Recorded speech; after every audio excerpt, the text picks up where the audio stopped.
Hello mga kamamshi! Another vlog, another day! So for today's video ay pumunta kami sa Plaza Luz kasi gumising na kami ni Elisha sobrang gabi na, mga 8 p.m. kasi natulog kami sa hapon tapos nakagising kami gabi na kasi nga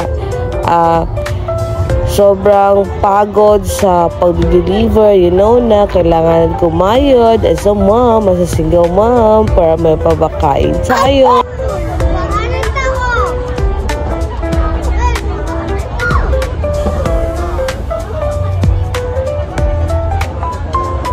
Pagkatapos namin kumain, ayan, pumunta kami dito sa may Tacloban. Every night dito may nagva-variety show at nagbabanda pala. So, parang pangalawa ko palang punta dito since nag-opening sila, and then pangalawa ko tong pagpunta ko dito. And then, ayun na nga, sometimes lang ako makapunta or makagala paggabi kasi nga sobrang busy talaga sa pagdinegosyo, and then focus na ako sa negosyo, at saka sa umaga ay nagdi-deliver din ako sa mga nagagawa ko.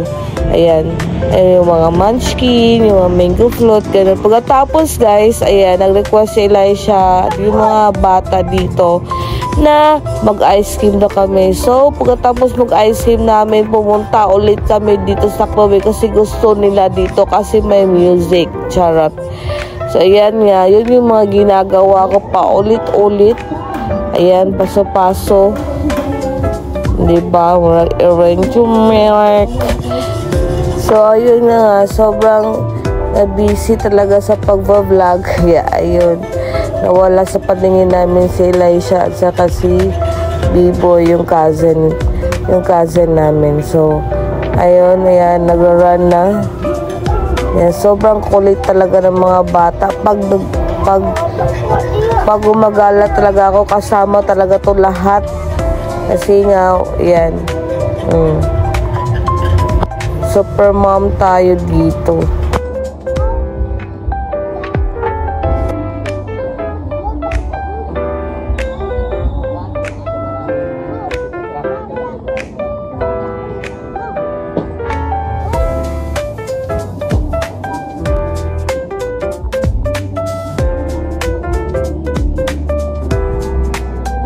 So, ayun, tapos ay nilibot yung Plaza Luz.